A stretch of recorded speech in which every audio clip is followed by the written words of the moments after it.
নজর রাখবো পরবর্তী খবরে। দিল্লিতে আতশবাজি ব্যবহারের সম্পূর্ণ নিষেধাজ্ঞা শিথিল সুপ্রিম কোর্টে। বিধিনিষেধ সাপেক্ষে দীপাবলিতে সবুজ আতশবাজি ব্যবহারে অনুমতি দেওয়া হয়েছে। 19 এবং 20 অক্টোবর সবুজ আতশবাজি ব্যবহার করা যাবে। সময়সীমাও বেঁধে দেওয়া হয়েছে। কোন সময়সীমা? সকাল 6টা থেকে 7টা এবং রাত 8টা থেকে 10টা পর্যন্ত ব্যবহার করা যাবে সবুজ আতশবাজি। এমনটাই এবার নির্দেশ দিল সুপ্রিম কোর্ট। সুপ্রিম কোর্ট যেমনটা আগে দিল্লির ক্ষেত্রে নিষেধাজ্ঞা জারি করেছিল যে কোনো রকম ভাবে কোনো আতশবাজি ব্যবহার করা যাবে না, কিন্তু সেই নিষেধাজ্ঞা এবার কিছুটা হলেও শিথিল হলো। সবুজ আতশবাজি ব্যবহার করা যাবে এবং সময়সীমা বেঁধে দেওয়া হয়েছে। সেই ক্ষেত্রে দিল্লিতে সকাল 6টা থেকে 7টা এবং রাত 8টা থেকে 10টা পর্যন্ত ব্যবহার করা যাবে সবুজ আতশবাজি। আরো জানাবেন, এখন সরাসরি রয়েছেন আমাদের প্রতিনিধি পীযূষ কান্তিনাথ। পীযূষ দা, দীপাবলির উদ্দেশ্যে দিল্লিতে কিন্তু আগে নিষেধাজ্ঞা জারি করা হয়েছিল সুপ্রিম কোর্টের তরফে যে কোনো রকম কোনো আতশবাজি ব্যবহার করা যাবে না, কিন্তু সেই ক্ষেত্রে এবার কিছুটা হলেও শিথিল হলো সেখানে সুপ্রিম কোর্টের রায়। সেখানে সবুজ আতশবাজি ব্যবহার করা যাবে এবং সময়সীমাও বেঁধে দেওয়া হয়েছে।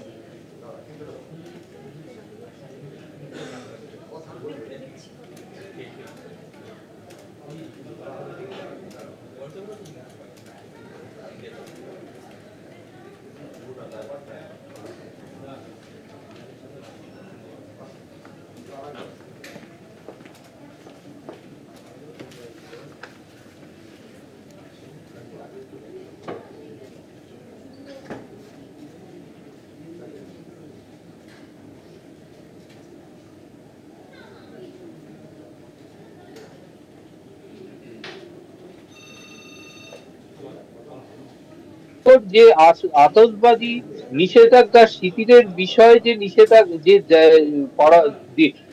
রায় দিয়েছে, সেখানে বেশ কয়েকটি বিষয় শর্ত তারা পরিষ্কারভাবে জানিয়ে দিয়েছে। মূলত 19 এবং 20 অক্টোবর সকাল 6টা থেকে সকাল 7টা এবং রাত 8টা থেকে রাত 10টা পর্যন্ত শুধুমাত্র সবুজ আতশবাজি ব্যবহার করা যাবে নির্দেশ সুপ্রিম কোর্টে।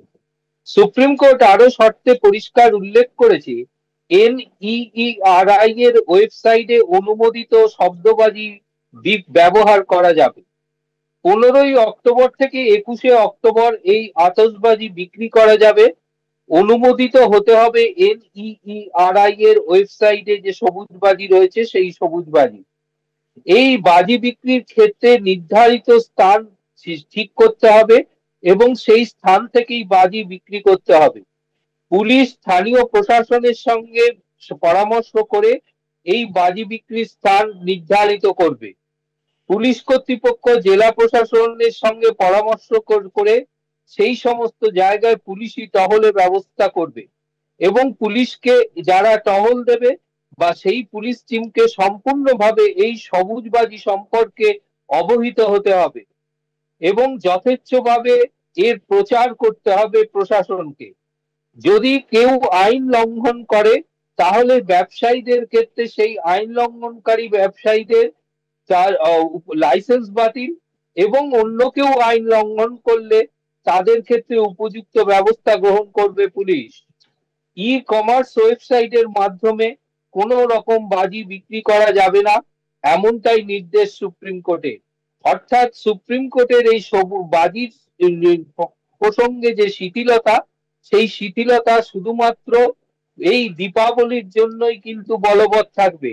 অন্যান্য সময় এই বাজি ব্যবহার করা যাবে না, এটা কিন্তু সুপ্রিম কোর্টের রায়তেই পরিষ্কার উল্লেখ রয়েছে।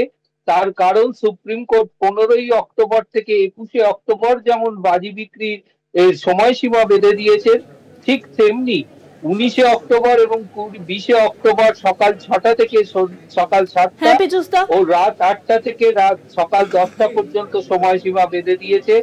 আইনজীবী মহল মনে করছে দেশের সমস্ত রাজ্য সরকার চাইলে এই রায় বাস্তবায়িত করতে পারে। সুগন্ধা, পীযূষ দা, আপনি আমাদের সঙ্গে থাকুন।